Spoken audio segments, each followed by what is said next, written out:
Buenas noches, amigos. Esto es una nueva entrega de Crónica de la Iglesia, el informe que todas las semanas les brindamos aquí en la sintonía de la Radio Televisión Diocesana de Toledo para que puedan asomarse a la vida de la comunidad eclesial que peregrina en la archidiócesis.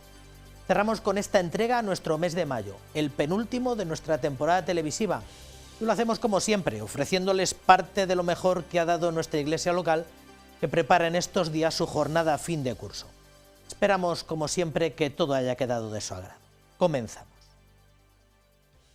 La Delegación Diocesana de Familia y Vida organizó un año más el proyecto Bodas de Plata, que prepara junto a los tres grandes movimientos familiaristas de la archidiócesis, los equipos de Nuestra Señora, Encuentro Matrimonial y el Movimiento Familiar Cristiano. La celebración, que se llevó a cabo en la Catedral Primada el pasado domingo, presidida por el señor arzobispo, busca elaborar un camino de renovación con los matrimonios que en el 2023 han celebrado o están celebrando su jubileo de bodas de plata matrimoniales. 47 matrimonios de nuestra archidiócesis celebraron este domingo su aniversario de bodas de plata en la Catedral Primada. Damos gracias por el don de la fidelidad en estos matrimonios, que con gozo hoy se presentan ante Dios para renovar su entrega y suplicar una vez más la bendición de lo alto. Pidamos a Cristo que los mantenga firmes en el amor mutuo y la fidelidad constante, para que sean testigos alegres del amor conyugal. Encomendamos también a los matrimonios y sacerdotes pertenecientes a los equipos de Nuestra Señora, a Encuentro Matrimonial, al Movimiento Familiar Cristiano y a la Acción Católica General, que con generosidad han coordinado este proyecto a lo largo de este curso pastoral. El señor arzobispo de Toledo manifestó en su homilía que 25 años de amor y de fidelidad es hoy un milagro. Es verdad que la fidelidad es Él.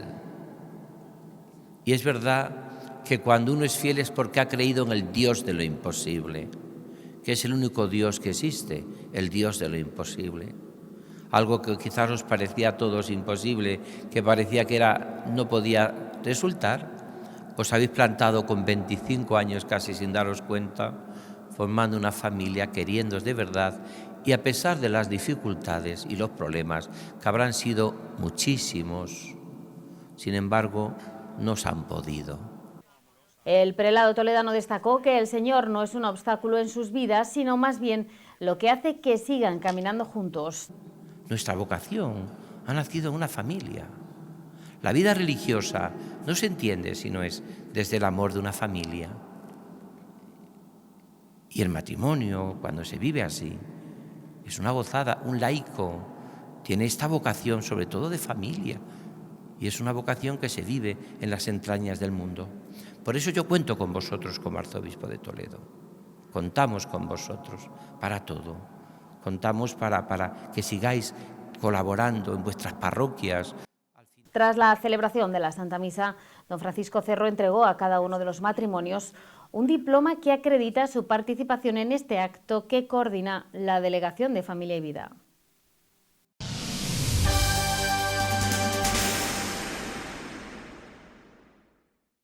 El domingo de la Ascensión se celebra la Jornada Mundial de las Comunicaciones Sociales. La Iglesia Española, a través de la Conferencia Episcopal, publicaba un mensaje que recordaba el lema de la jornada para este año: hablar con el corazón, en la verdad y en el amor. Porque estos tres elementos, estas tres palabras, corazón, verdad y amor, ponen en juego los principios del hablar entre personas, de la comunicación humana. Una de las personas que mejor le ponen rostro a estos esfuerzos eclesiales es la corresponsal de COPE ante la Santa Sede, Eva Fernández. De los papeles a la práctica, así es la actividad de Eva Fernández, periodista de la cadena COPE, que desde el año 2016 ejerce como corresponsal en el Vaticano. Ante la celebración de la Jornada Mundial de las Comunicaciones Sociales, coincidiendo con el Domingo de la Ascensión, conversamos con ella sobre periodismo, comunicación y también otros fenómenos ya incorporados a nuestro día a día, como las redes sociales o la inteligencia artificial. Para esta veterana periodista, la comunicación no es un problema para el Papa, lo que no le impide advertir de los riesgos de determinados usos y lenguajes.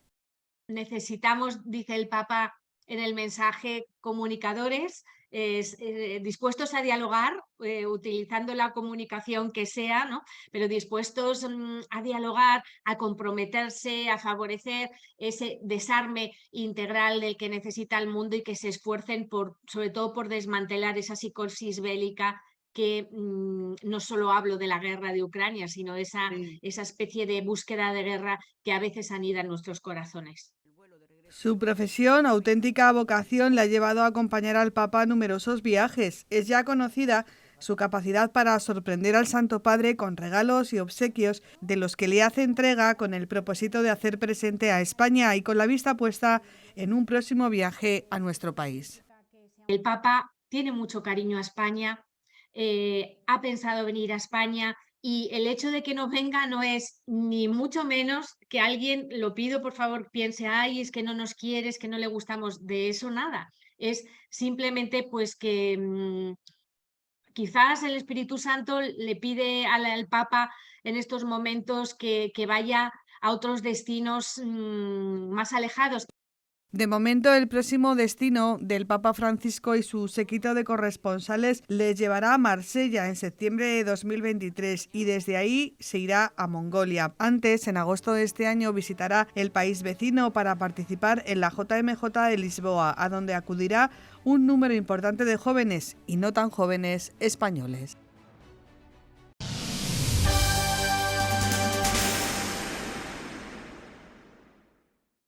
Una de las muchas iniciativas que se están llevando a cabo para salvar la colegiata de Yepes, que como saben quedó muy afectada tras la borrasca de enero del año 21, ha sido la organización de un concierto benéfico que contribuye a recaudar el 1.000.000 de euros en el que está valorada la rehabilitación. Desde la Milicia de la Inmaculada de Yepes surge la idea de organizar este concierto con reconocidos artistas y grupos de música católica contemporánea. Un plan perfecto para pasar una tarde en familia disfrutando de música. La Voz del Desierto, Naim, 7 días y Martín Valverde en concierto. La iniciativa que hemos tomado la Milicia de la Inmaculada en este caso pues ha sido eso, ¿no? Pues juntar a 4 grupos católicos y la iniciativa sobre todo es pues, para que vengan todas las familias, pasar una tarde distendida y también, claro que sí hay que decirlo, pues esta ayuda, ¿no? Que este aporte que necesitamos para ir sufragando los gastos, en este caso, del tejado. Será este sábado víspera de Pentecostés en el pabellón municipal de Yepes, una iniciativa impulsada por la Milicia de la Inmaculada a beneficio de las obras de rehabilitación del tejado de la parroquia. Es un esfuerzo, ¿no? Hasta que contactas con todos los grupos, que pues como tú bien dices, ¿no? Pues todos tienen su agenda, intentar encajar la agenda para este día. Un día, por decirlo también, ¿no? Muy importante, que el día 28 es Pentecostés. Entonces, claro, pues todas las parroquias también tienen eventos, pero bueno, gracias a Dios lo pudimos poner en esta fecha. Las entradas se pueden conseguir por internet o ese mismo día antes del concierto, que comenzará a las 7 de la tarde. El donativo son 10 euros.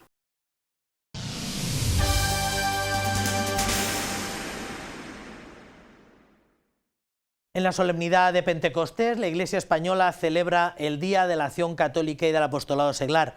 El lema para este año es «Juntos anunciamos lo que vivimos». Desde la Vicaría del Ramo se convoca a participar en la Jornada Diocesana de Apostolado Seglar, que se celebra este año la víspera de Pentecostés en la parroquia de Santo Domingo de Guzmán de Valmojado. Don Enrique del Álamo explica que a este evento están invitados todos los miembros de todos los movimientos y asociaciones y laicos de parroquias, junto con sus sacerdotes y conciliarios. Juntos anunciamos lo que vivimos. Es el lema de la Jornada del Apostolado Seglar que se celebra este sábado, víspera de Pentecostés. Un encuentro diocesano en el que están convocados todos los fieles laicos, miembros de movimientos y asociaciones y laicos de parroquia, junto a sus sacerdotes y conciliarios. El próximo sábado, si Dios quiere, día 27, tendremos en la parroquia de Valmojado la jornada diocesana de Apostolado Seglar, coincidiendo con la vigilia de Pentecostés, que es tradicionalmente pues, el Día de la Acción Católica y del Apostolado Seglar. Una jornada que hemos venido recuperando lo que ya se hacía desde hace muchísimos años, una jornada con mucha tradición en la diócesis, donde empezaremos sobre las 5:30 de la tarde con una ponencia sobre el primer anuncio. Después tendremos un ratito de compartir entre todos los que vayamos y los miembros de la parroquia, y luego terminaremos con una vigilia de oración y la celebración de la Eucaristía presidida por el arzobispo. La parroquia de Valmojado acoge este encuentro que comenzará a las 5 de la tarde. En él intervendrán Eva Fernández, presidenta nacional de Acción Católica, y Fran Ramírez, responsable general del proyecto 440. Ellos ofrecerán algunas aplicaciones prácticas sobre el primer anuncio. Es sobre todo centrado en el tema del primer anuncio, cómo se hacía el primer anuncio ayer y cómo hemos de hacer ese primer anuncio hoy, ¿no? La diferencia entre el ayer y el hoy, que no todo vale y no todo es primer anuncio. Entonces nos va a presentar una panorámica de lo que es el primer anuncio y cómo podemos hacer ese primer anuncio en nuestras parroquias. Un encuentro que tiene 3 claves. Por un lado, la formativa, por otro, la vivencial y por último, la celebrativa, ya que a las 7:30 de la tarde habrá exposición del Santísimo. Después, la jornada concluirá con la Eucaristía que presidirá el señor arzobispo de Toledo.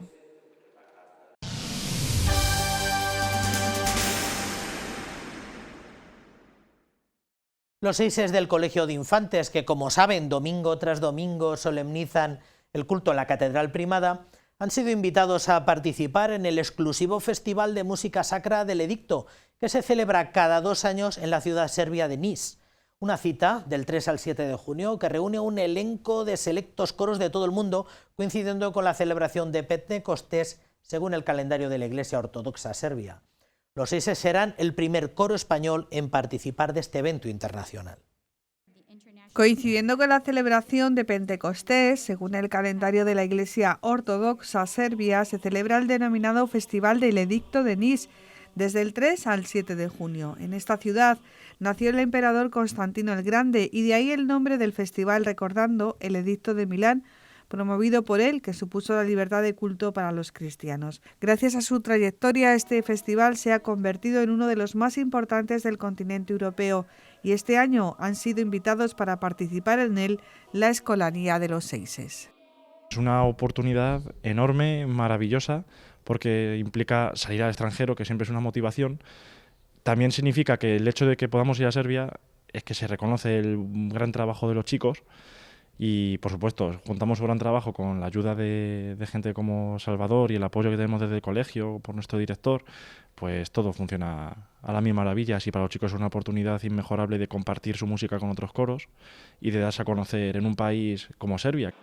El sacerdote diocesano destinado en Roma, Salvador Aguilera, ha sido uno de los mentores de esta participación junto al director del colegio Nuestra Señora de los Infantes, Ángel Camuñas. Una ocasión no solo para dar a conocer el patrimonio musical de la Archidiócesis de Toledo, sino también la calidad de este coro que participa habitualmente en las celebraciones litúrgicas de la Catedral Primada. Puede ser una buena experiencia. Una cosa que sí debo decir aquí y que ha animado mucho a llamar a los de Toledo es el rito hispano-mozárabe, porque tienen mucha curiosidad en conocer este nuestro rito venerable y antiguo, ¿no? La actuación de los seises será la noche del 4 de junio y en ella interpretarán un repertorio adecuado para el momento litúrgico que incluye autores españoles.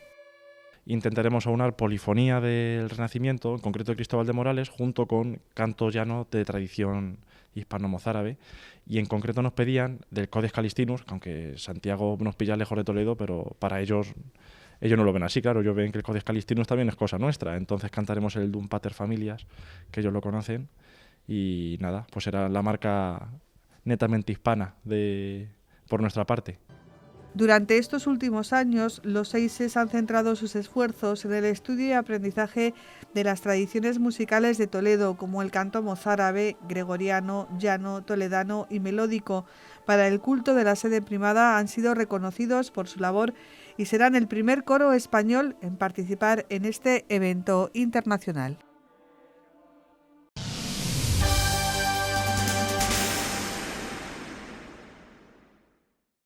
Este pasado mes de abril se cumplían los 2 años del fallecimiento del tránsito a la casa del padre de José Díaz Rincón.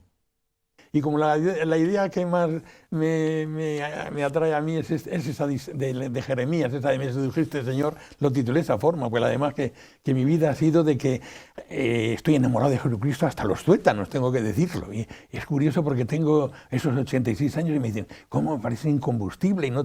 A mí cada día me parece la personalidad de Jesús, la persona de Jesucristo divino y humana me parece cada vez más fascinante, más atrayente, más cautivadora y no se me va ese celo, ese entusiasmo como cuando tenía 20 años. Eso lo tengo que decir. Se trata, como ven, de la célebre entrevista que le realizaba Jesús María García Hueto en su programa A Contraluz. Estamos hablando del año 2016, una entrevista que va camino a convertirse en un clásico.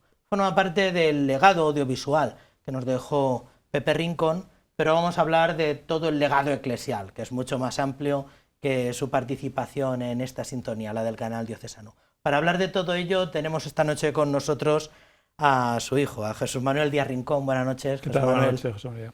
Y tenemos al delegado apostolado seglar, a don Isaac Martín Delgado. Don Isaac, buenas noches. Buenas noches, José María. Jesús Manuel, ¿cómo habéis vivido estos 2 últimos años en el seno de la familia? Bueno, pues con mucha normalidad. La verdad es que mi padre falleció mayor, siempre hemos estado la familia unida a él. Él vivía, de hecho, en mi caso, justo enfrente, era cruzar la calle, estaba con él.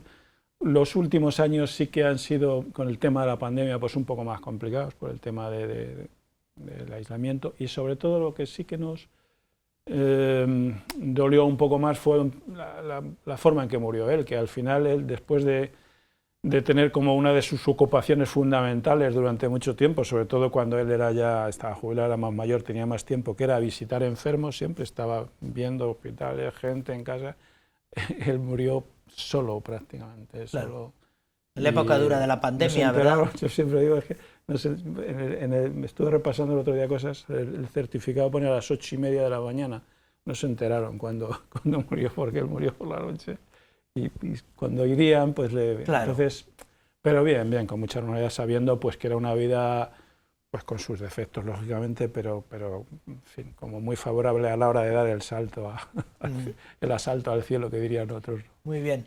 Habéis hecho un poco inventario y habéis recibido, me imagino, muchas comunicaciones de mucha gente. Sí, sobre todo al principio, cuando se produjo el fallecimiento, pues de mucha gente. Yo he ido recuperando muchos correos que han venido llegando, las llamadas telefónicas no, pero por él conocía a mucha gente. Ya era mayor, muchos de sus amigos pues ya habían fallecido, era de los últimos, pero él había tratado a mucha gente, tenía mucha relación, él era muy cuidadoso a la hora de aniversarios, fallecimientos, era muy cumplido, y sí, ciertamente pues hemos recibido muchas condolencias y muchos signos de agradecimiento de mucha gente. Imagino que también de fuera de la diócesis. Luego hablamos un poco sí. De cómo su influencia ha trascendido lo que es la iglesia local. Sí, también de fuera, sí.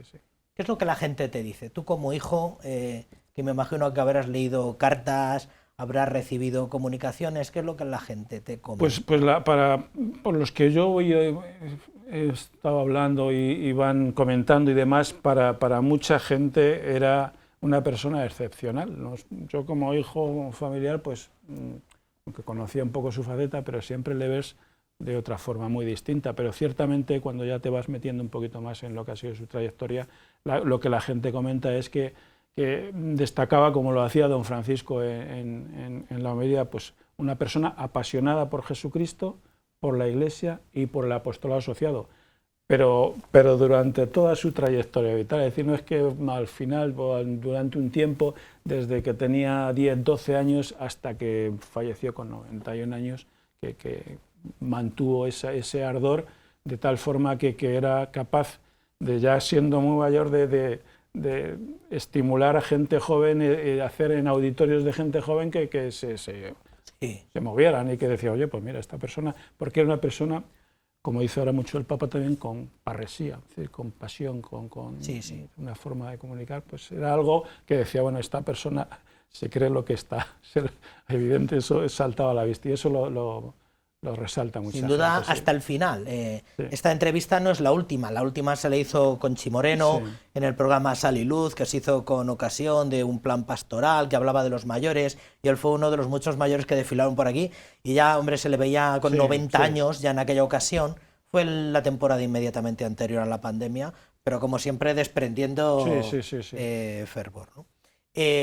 ¿Tú recordáis en el seno de la familia, cuando os juntáis los hermanos, cuando habláis de vuestro padre, haber tenido esa experiencia de la que él habla, de sacrificar veranos, las vacaciones para ir a Roma? ¿Recordáis un poco, tenéis la impresión de haber vivido ahí como una especie de gigante de la Yo, costa? echando un poquillo la vista atrás, cuando he ido releyendo ese libro que salía justo ahí, que lo tenía en la mano, Cuoto, me sedujiste, Señor, yo creo que mis hermanos tampoco tenemos sensación de, entre comillas, de abandono de ningún tipo, ni de... El otro día leyendo el libro, que durante todo el tiempo que estuvo 8 o 9 años en el Consejo Laicos, no hubo vacaciones. No recuerdo yo... La verdad es que sí, cuando íbamos, eran los tostoneos de papá, los fines de semana eran la casa de ejercicios y nos quedábamos ahí jugando, pues siempre tenía reuniones. Pero no lo recordamos mal, la verdad es que, y ciertamente por lo que yo veía, pero es que, como digo antes, es que desde que era novio, es que para la novia eran 2 o 3 días de vacaciones y el resto era todo para... Así ha sido hasta que se ha jubilado prácticamente. Luego sí, ciertamente luego...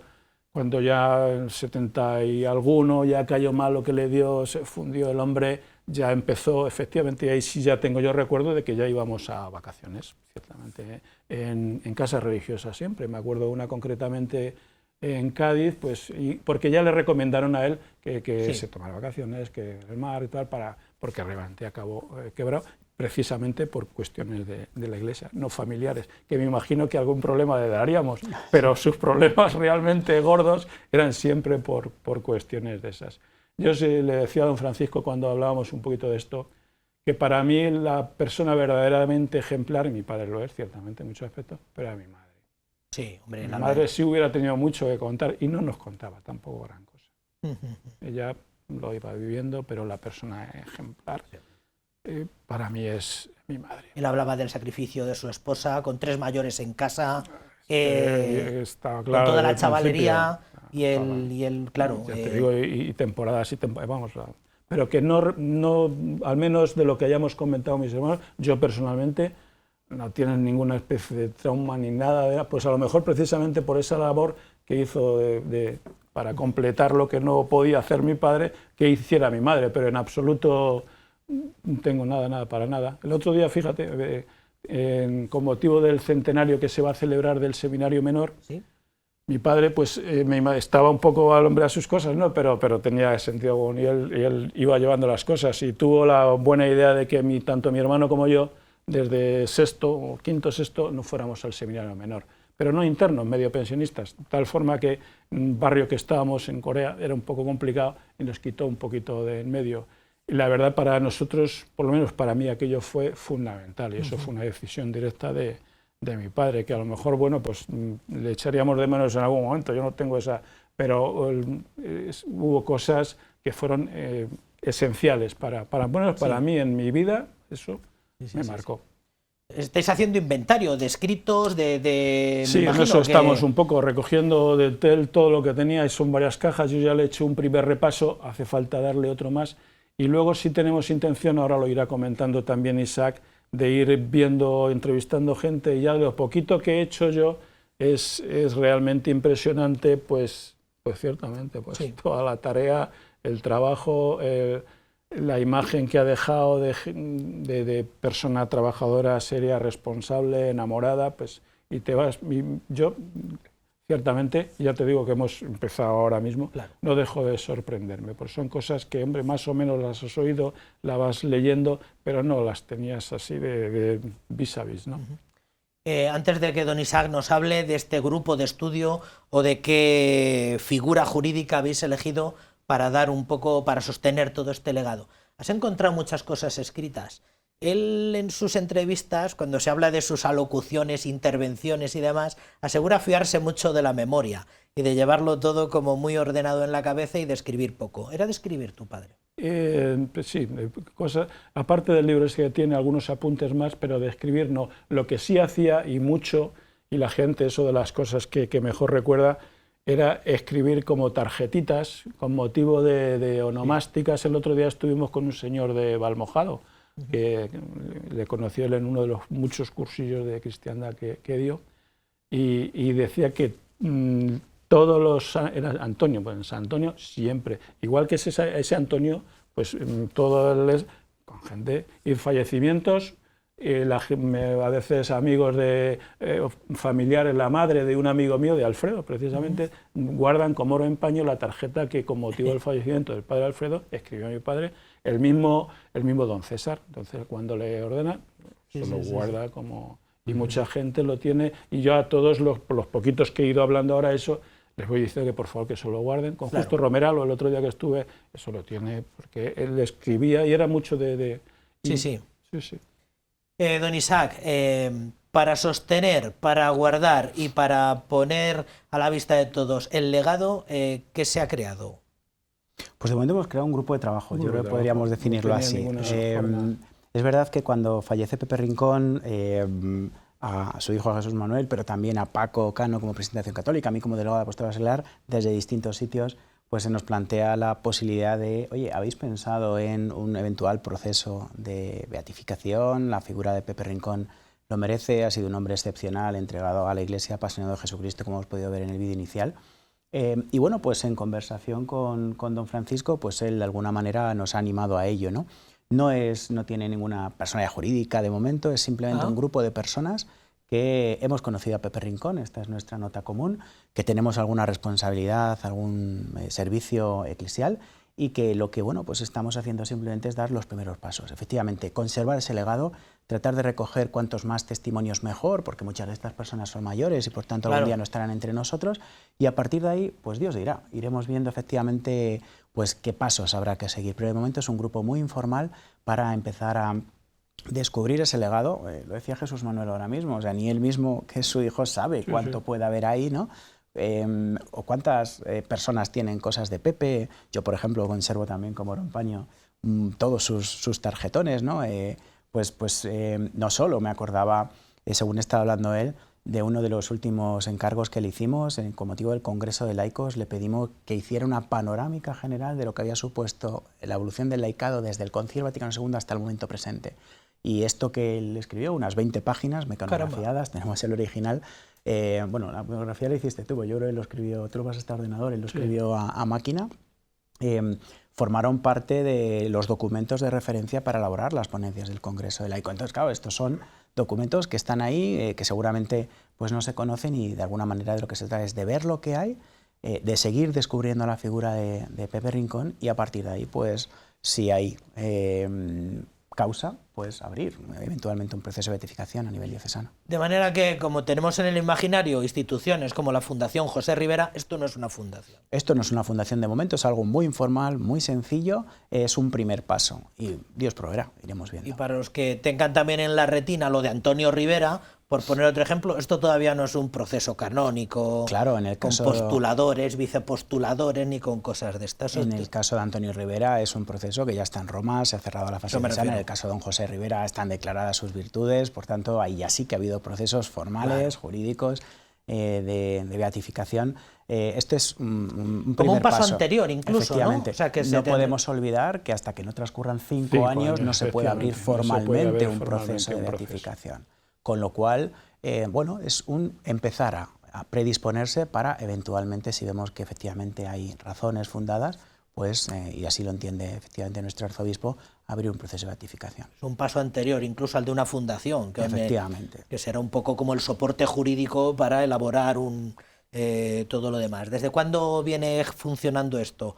¿O cuándo se lo pergeñáis? Pues mira, concretamente la entrevista con don Francisco fue el 16 de febrero de este año, que es cuando ya nos animamos, porque desde el minuto 1 que fallece, pues sí que nos llegan testimonios de gente, y no testimonios de gente que le hubieran conocido, de gente, más o menos amigos suyos y tal. A mí me llamó mucho la atención en un WhatsApp, y lo guardo ahí, lo tengo, de don Demetrio, que don Demetrio, para hacer mal de menos a nadie, pero don Demetrio, por el cargo que ocupa en la Congregación de los Santos, él estaba convencido que por la experiencia y desde la atalaya eclesial que él ve a la Iglesia, era una figura que sí que era bueno que se pusiera como ejemplo.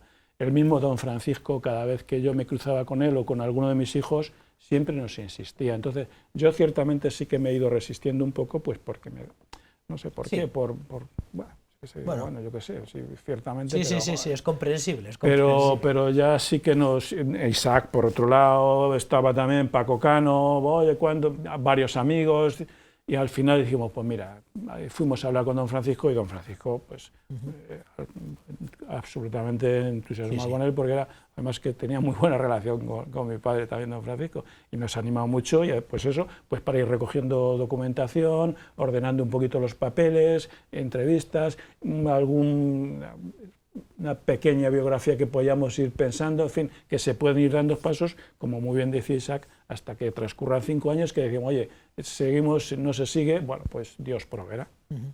¿Quién conforma esto? ¿Está formalizado? ¿Quiénes sois los que formáis parte de ese equipo?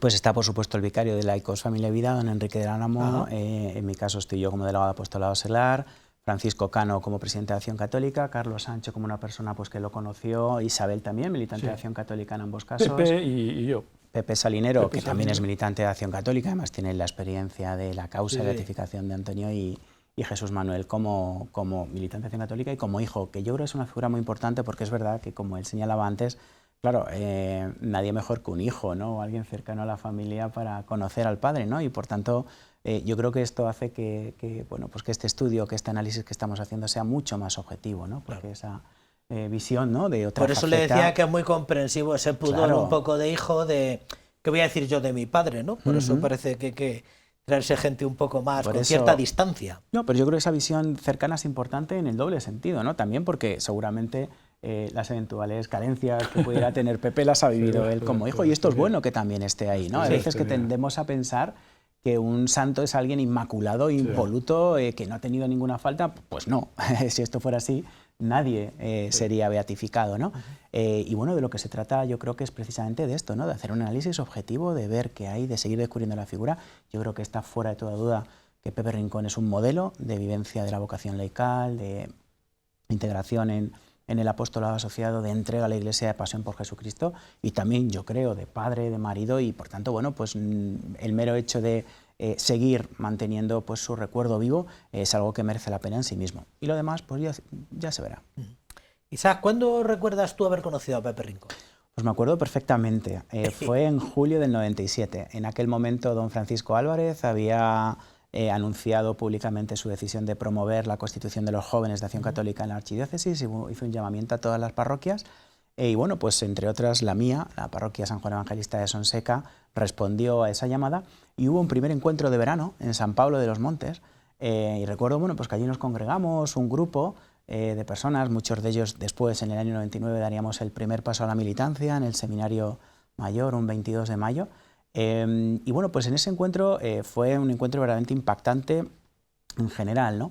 A mí lo que me llamó la atención de él, yo no lo conocía de antes, no había oído hablar de él, fueron dos cosas. Primero, efectivamente, esa pasión, y segundo, ese profundo conocimiento del magisterio de la Iglesia. Yo era la primera vez que oía hablar a un laico con la solvencia con que lo había hecho hasta ahora todos los sacerdotes, ¿no? Es decir, yo dije, esto me gusta, ¿no? Es decir, yo estoy viendo algo distinto, estoy viendo a una persona que no es sacerdote, que no es religioso, que vive su fe con pasión, que conoce su fe con una profundidad impresionante, y yo quiero ser esto. O sea, yo quiero ser laico por vocación, ¿no? Entonces fue pues un primer encuentro pues que a mí ciertamente me deslumbró. Allí también estuvo Luciano Soto, otro de los grandes del apostolado seglar, le saludamos desde aquí. Y bueno, pues a partir de ahí, efectivamente, a través de la militancia en la Acción Católica, pues fui compartiendo con él, pues no solo encuentros, no solo era escucharlo en sus intervenciones vibrantes en los distintos encuentros, sino también viajes, en fin, con distintos motivos, ¿no? Y ahí pude conocer un poquito más también de su vida, bueno, pues de su profesión, de su familia, de su mujer, de sus hijos, de su entrega, de cuánto había padecido por la Iglesia y fuera de la Iglesia también, porque sí que sufrió en cierta medida persecución en su trabajo por el hecho de ser creyente. En fin, bueno, ir descubriendo pues esa grandeza que había en ¿Tuviste oportunidad, por tanto, de tratarlo más allá del trato que pudimos tener un poco accidental, el resto. Tú pudiste tratarle en proximidad. Lo traté en proximidad precisamente por esto, ¿no? Con distintos compromisos, ¿no? Que tuvimos la ocasión de coincidir. Luego es verdad, como señalaba Jesús Manuel, que él era muy cuidadoso, no solo el escribirte cuando había una efeméride, cumpleaños. Me acuerdo perfectamente cuando nació nuestro primer hijo, Marcos, él vino al hospital a felicitarnos. Eran estos pequeños detalles, ¿no? Que hacían que formase parte de tu familia, ¿no? De una manera o de otra. Y luego recuerdo también pues que participé, y esto lo recuerdo con mucho agrado, en la presentación de su libro, en la Casa de Ejercicios. Y claro, el poder leer sus memorias, ¿no? Sus recuerdos, el enlazarlo con lo que él me había ido contando en esos encuentros, fue algo precioso. Yo ahí me acuerdo que dije algo así como que las 3 claves para entender a Pepe Rincón eran Jesucristo, la Iglesia y particularmente la Acción Católica, y María, su mujer. O sea, sin duda ninguna, ¿no? Yo creo que no se entiende la figura de Pepe Rincón sin su mujer. Vamos a hablar de la influencia o del legado de Pepe Rincón en Acción Católica. Y para ello tenemos un corte de esta entrevista también, de Jesús María Hueto, donde le preguntaba sobre la importancia que había tenido la Acción Católica en su trayectoria personal. Soy hechura de la Acción Católica. Yo desde los 14 años ingresé a la Acción Católica, es la que me hizo seglar de verdad y la que me formó a todo meter, la que me estimuló incluso para formarme y casi a promocionarme cada día más. Y he trabajado mucho en la Acción Católica. Desde mi pueblo yo era ya responsable comarcal, que tenía una comarca muy grande, porque llegaba a Consuegra y de Madridejos, esos pueblos grandes, que yo hice algún cursillo ahí con don Eusebio Ortega, con don Amado Sey de Ibarra y con todos estos conciliares que ha habido aquí. Y luego ya llego a Toledo y me nombraron presidente del Centro Castrense, ese le fundé yo en la Academia de Infantería. Y luego ya cuando terminé la Academia de Infantería me incorporaron al Consejo Diocesano, aunque no he dejado nunca mi parroquia, esto tengo que decirlo. Yo soy una persona eminentemente parroquial, comencé en la parroquia y sigo en la parroquia todavía. Es importante el legado de Pepe Rincón para Acción Católica. Tuvo un militante desde primera juventud, Isaac, y como delegado apostolado seglar. Estamos en torno a Pentecostés, día del apostolado seglar de Acción Católica. Es importante el legado de Pepe Rincón. Yo creo que lo es, no solo porque bueno, digamos, puede haber muchos tipos de legados, ¿no? Alguien que ha escrito mucho, pues eso en sí mismo es un legado, ¿no? Alguien que, bueno, pues ha tenido una presencia pública importante, eso es un legado. Pero yo creo que Pepe Rincón es un seglar completo en el sentido de que sobre todo lo que transmitió es el modelo, es decir, el entender qué es esto de la vocación laical, a qué estamos llamados los fieles laicos. Uno de los problemas, yo siempre pues, lo veo con claridad e insisto en ello, ¿no? Que seguimos teniendo en la Iglesia de hoy, es que todos aquellos bautizados que no son llamados al sacerdocio ni a la vida consagrada, se ven a sí mismos como nuevos no llamados, ¿no? Y es que no es así, es que están llamados a algo muy importante, que es a ser laicos en la Iglesia y en el mundo, ¿no? Y eso es lo que hemos vivido en Pepe Rincón. Yo creo que él ha sido maestro, y lo sigue siendo, de muchos de nosotros que hemos visto en él y en otras personas como él, ¿no? Porque yo creo que es importante esto en la Acción Católica destacarlo. Tuve la ocasión, cuando fui presidente diocesano, de visitar todas las parroquias donde hay Acción Católica. Y pues este modelo de Pepe Rincón, que es singular por su presencia a nivel diocesano, a nivel nacional y a nivel internacional, pero se podía ver en otras muchas parroquias, ¿no? Personas entregadas, disponibles para el sacerdote, que daban su vida por evangelizar, etcétera, ¿no? Pues se puede ver en la Acción Católica. Yo creo que él ha sido, como otros tantos, maestro de muchos, pero además pues tiene esta singularidad de su entrega total a la Iglesia, ¿no? En su parroquia, como él mismo señalaba, en la parroquia del Buen Pastor. A nivel diocesano fue presidente del movimiento rural a nivel nacional, esos 8 años en el Pontificio Consejo de Laicos, hasta el final formando, dando catequesis a adultos, ¿no? Acompañando, un modelo sin duda ninguna de seglar. Y bueno, para todo lo demás remito a esta entrevista donde él habla de yo nunca he querido especializarme, nunca he querido liberarme, pues todas estas convicciones que él tenía tan claras de cómo tenía que ser su apostolado, de su pertenencia a la parroquia y de todo lo demás. Estamos hablando de gente muy clásica, todavía Acción Católica, Isaac, tiene vigencia. ¿Tú crees que es una propuesta viva y eficaz? Porque estamos hablando de gente muy benemérita, muchos muy mayores como don Luciano, otros que están en la casa del padre, y muchos colaboradores, muchos obispos, Dorado, tantos obispos como los que colaboró. Pero todavía la Acción Católica es una propuesta válida hoy. No es lo que yo crea, es lo que veo. Y yo lo que veo es que nuestros obispos a nivel nacional promueven la acción católica general, lo han dicho en sus textos, yo he estado en la plenaria de la Conferencia Episcopal y lo he oído de su boca. Nuestro arzobispo está firmemente convencido de ello, señala que la acción católica tenía que estar como Cáritas presente en todas las parroquias y por tanto yo esto lo veo en mis hermanos militantes también, pues esto, personas que durante toda su vida, fieles a la Iglesia, fieles a su parroquia, siguen entregándose.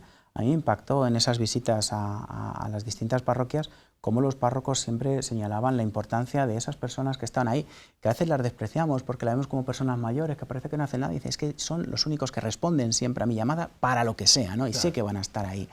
Para mí esto es un modelo de vivencia, ¿no?, de la vocación laical. Ciertamente esto no va en detrimento de otras realidades que existen y que son muy valiosas, que están inspiradas por el Espíritu y que hay que promocionar. No todo el mundo está llamado a ser militante de la acción católica, yo esto lo tengo clarísimo, pero yo creo que desde el momento en que la acción católica es la manera natural que tiene el apostolado seglar de organizarse, de asociarse, esta nota, ¿no?, de la eclesialidad, de estar al servicio del párroco, del obispo, de vivir su fe en la parroquia en medio del mundo, pues es algo que evidentemente sigue siendo válido. Pero insisto, no porque yo lo crea o esté convencido de ello, sino porque es que es lo que veo y hacia donde tenemos que seguir avanzando. Es verdad que la acción católica en los últimos años se ha renovado, todavía sigue habiendo esta imagen negativa merecida de la crisis de la acción católica, y bueno, pues sigue rondando por ahí, pero yo creo que el nuevo proyecto de acción católica general, con las distintas propuestas que están lanzando abierto a los laicos de parroquia, por supuesto que sigue siendo válido y compatible con otras realidades de apostolado seglar que, insisto, siguen siendo muy valiosas.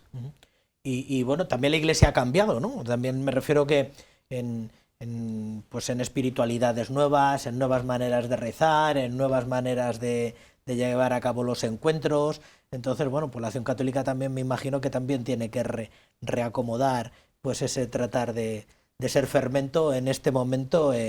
Ciertamente. Hubo tiempo de banderas, ¿no?, y de otros, y ahora hay otros. Yo creo que evidentemente la sociedad cambia, el mundo evoluciona, la Iglesia, yo creo que una de sus grandezas es precisamente porque es obra de Dios, ¿no?, la capacidad para adaptarse a los tiempos, para seguir siendo guía, luz, ánimo, esperanza, con independencia del periodo de la historia y, claro, manteniendo su fidelidad al Evangelio, que este es el mínimo insustituible, pues claro que en cuanto a las formas se ha de adaptar a los tiempos, y la acción católica también, nada tiene que ver pues la acción católica de los años de la guerra y de la posguerra, cuando se funda en España y en nuestra archidiócesis en los años 30, con la acción católica actual en cuanto a sus formas. En cuanto a la sustancia, es exactamente esto, ¿no? Es lo que está en el concilio. Y de hecho así está ocurriendo. Este nuevo proyecto de la acción católica, antes mencionaba, es una adaptación al tiempo presente. Su propuesta de primer anuncio de evangelización, que es 440, es una adaptación a los tiempos presentes. Yo estoy ahora integrado en un grupo de trabajo que está planteando una iniciativa para promover el compromiso, ya no solo de los militantes de acción católica, sino en general de los laicos en la vida pública. Bueno, pues esto está adaptarse a los tiempos presentes.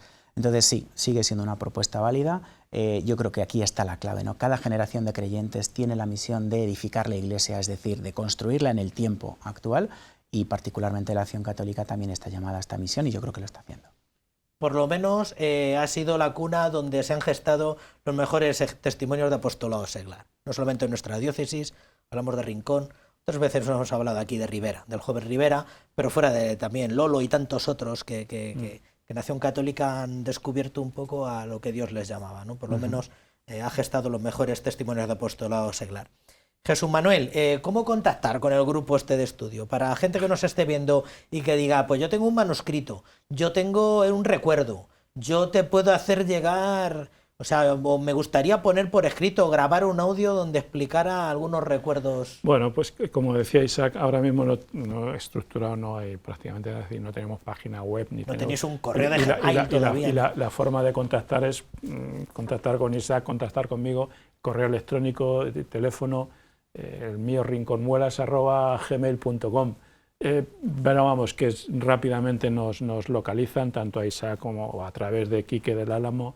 No hay ningún problema en llegar a nosotros por teléfono. Es muy fácil llegar a nosotros, pero como tal no tenemos todavía nada. O a través de la Delegación de Apostolado Seglar se pueden vehicular. La propia Acción Católica general. La propia Acción Católica. La propia Acción Católica. No tenéis todavía ningún cauce, pero bueno, a través de los cauces comunes, la Vicaría para Laicos, la delegación, o Católica, tus propios contactos, tu propio contacto personal, tu propio teléfono móvil, los que no, que lo pregunten y te hacen llegar lo que sea. Y dejamos ahí la invitación para que, bueno, toda esta gente muy veterana, porque la generación de tu padre son gente muy benemérita, que tal vez en unos años pues estén todos en la casa del padre, pues que puedan dejar aquí testimonios. A ver si se animan, ojalá. Que se puedan, y bueno, que vayáis juntando todo esto.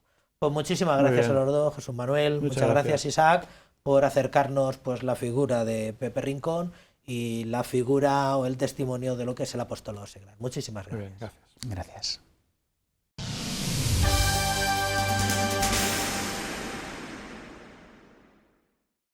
La OAC, en su esfuerzo por formar conciencias y compromisos cristianos, ha publicado una reflexión sobre los procesos electorales de cara a este 28 de mayo, que ha titulado Elecciones y soberanía del pueblo, y en el que subraya que la vida política vive en una campaña electoral continua llena de enfrentamientos permanentes. La Hermandad Obrera recuerda que un proceso electoral puede ser una buena oportunidad para reaccionar volviendo a la raíz de la que ha brotado nuestra cultura social y política, para tratar de reafianzarla. Elecciones y soberanía del pueblo es el título de la reflexión lanzada por la OAC de cara a la próxima cita electoral del 28 de mayo. En un contexto complicado y convulso, aseguran, es momento para reaccionar, volviendo a las raíces, buscando el bien común, la solidaridad y la vida digna. Desde la Hermandad Obrera de Acción Católica insisten en llamar la atención sobre aquellas personas más desfavorecidas, más desilusionadas con el sistema político y que quizás no contemplan la participación en la vida pública con su voto. Eso pasa sobre todo si nos damos cuenta en las personas que más necesitan precisamente que las instituciones públicas estén a su servicio, que es lo que conseguimos cuando votamos, cuando ponemos a representantes políticos que tienen que estar al servicio del pueblo. Los ponemos en las instituciones para que realmente hagan políticas que estén al servicio de todos, pero especialmente al servicio de las personas que más lo necesitan. Estamos, asegura el documento, en un momento histórico que requiere de la participación activa de todas las personas y es necesario esa reflexión sobre qué tipo de sociedad queremos construir y qué valores queremos defender, partiendo de que ninguna opción política va a cumplir al 100% los principios del Evangelio.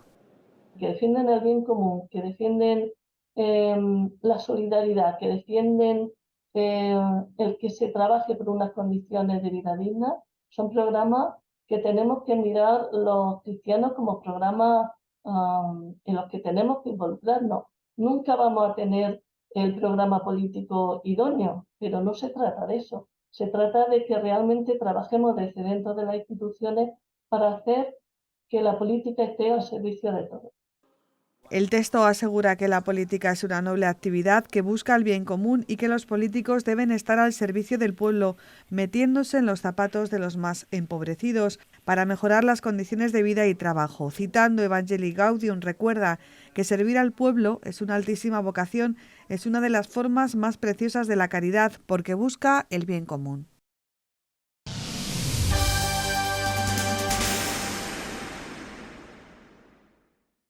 La Archidiócesis rindió el merecido homenaje que merecen sus misioneros con la celebración esta misma semana del Día del Misionero Diocesano, una oportunidad para recordar y tener presentes a todos los misioneros que son presencia toledana en tantas partes del mundo.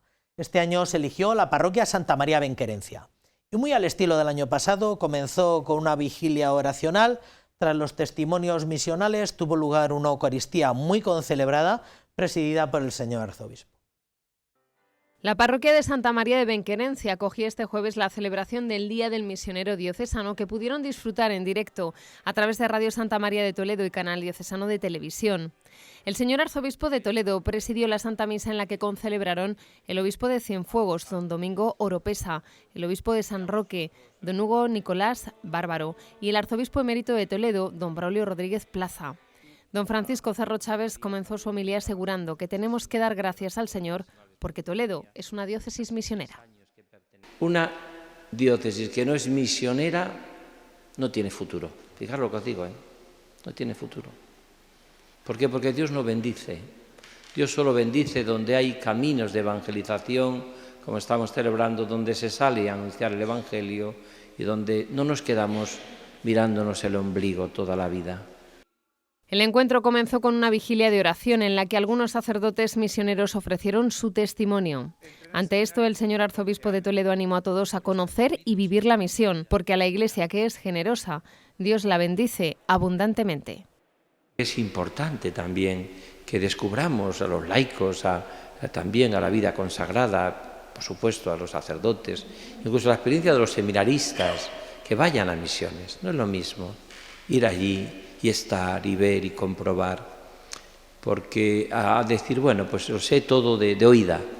No, hay que, como diría San Juan también el Evangelio, hay que tocar y palpar lo que tocaron y palparon, ¿no? Don Francisco Cerro Chávez concluyó su homilía advirtiendo de que cuando en la misión damos a Cristo, lo damos todo.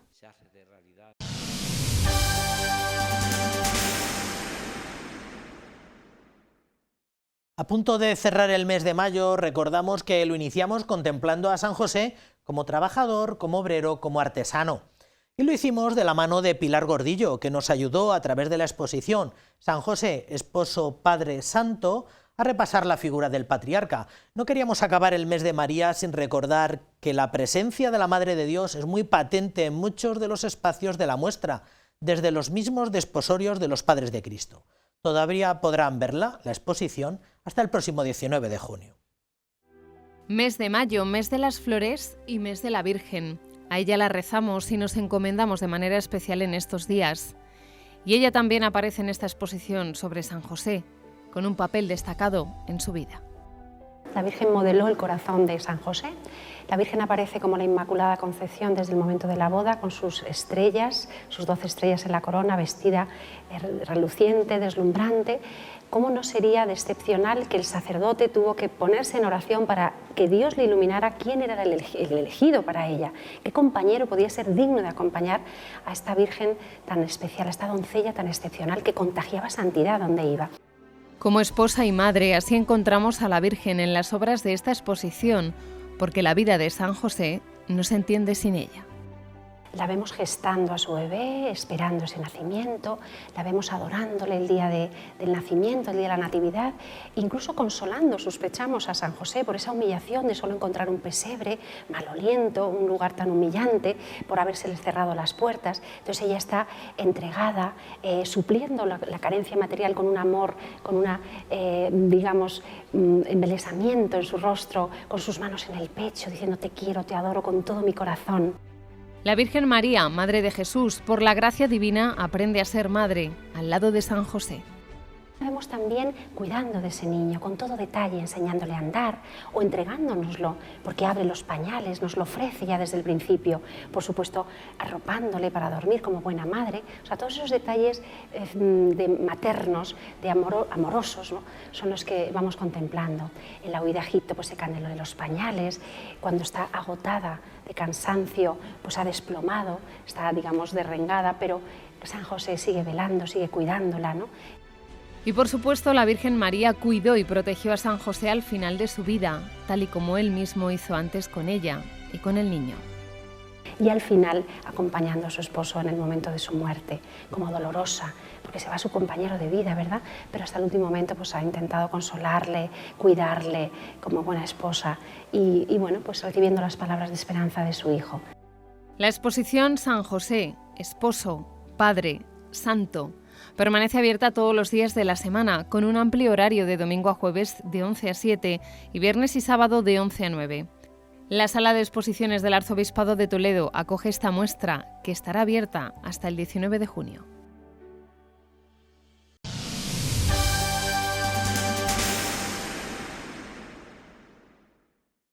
De los muchos encuentros pastorales que tuvo esta semana el Papa Francisco, desde muchachos de confirmación de la diócesis de Génova hasta la multitudinaria conferencia episcopal italiana, tal vez lo más significativo ha sido la recepción al capítulo general de los misioneros montfortianos.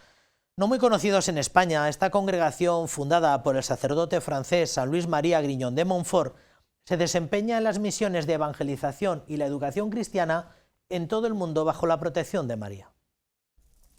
El sábado el Papa Francisco se reunió con los miembros del 38 Capítulo General de los Misioneros Montfortianos en el contexto de los aniversarios del nacimiento y canonización de su fundador.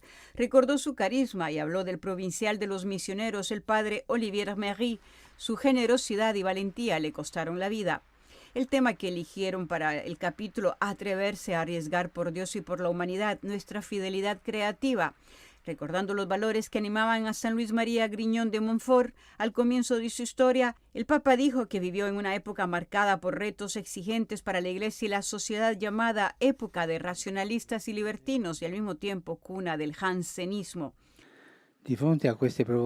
Ante estas provocaciones, San Luis María se preguntó en primer lugar cuál era la raíz común de las mismas y la identificó en una excesiva confianza de los hombres en la sabiduría del mundo en detrimento de la primacía de la sabiduría de Dios. Por eso, afirmó el Papa, el santo se lanzó en una intensa actividad de predicación con creatividad y sin miedo, topándose incluso con incomprensiones dentro y fuera de la Iglesia y sin rendirse. Continuando la predicación y promoviendo el amor a la verdadera sabiduría, recordó el Santo Padre a través de la devoción a María hasta su muerte a la edad de 43 años en la Vendée durante una misión. Aún hoy, dijo el Papa, persisten los desafíos pastorales que afrontó San Luis María Griñón, por ejemplo, el individualismo que encierra a cada uno en su pequeño mundo, el relativismo y el hedonismo que hacen del placer o del beneficio personal el criterio de toda elección, el egoísmo consumista que marchita el corazón de los ricos y crea desigualdades injustas en detrimento de los pobres. Al respecto, el santo, dijo el Papa, les dejó un programa de vida y de acción siempre actual, buscar, contemplar, revelar la sabiduría en el corazón del mundo y denunciar su falsa sabiduría.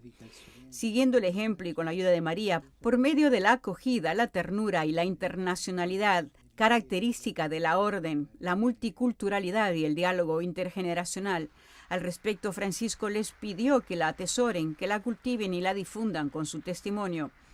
Hablando de la ternura, el Papa dijo que Montfort nos la enseñó señalándonos los tiernos brazos de María, que nos acoge a todos como hijos suyos.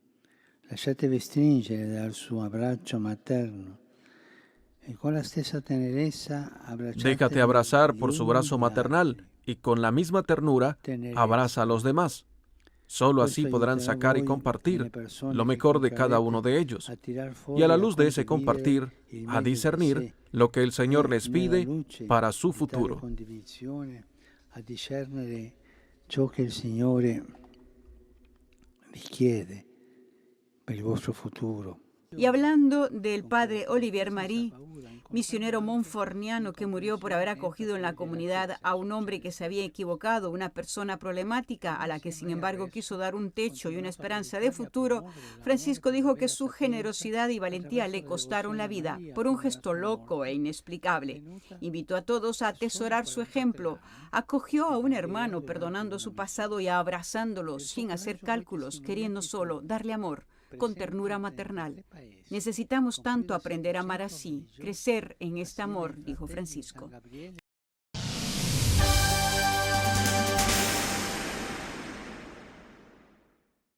Muy bien, pues esto ha sido lo que ha dado de sí nuestra crónica eclesial para esta semana. Solo nos queda emplazarles para que nos acompañen la semana que viene en los prolegómenos de la jornada fin de curso, una cita en la que nuestro arzobispo quiere encontrarnos a todos. Nosotros también queremos verles aquí, en el mismo sitio y a la misma hora, para más y mejor información de nuestra vida eclesial. Hasta la semana que viene, que sean felices.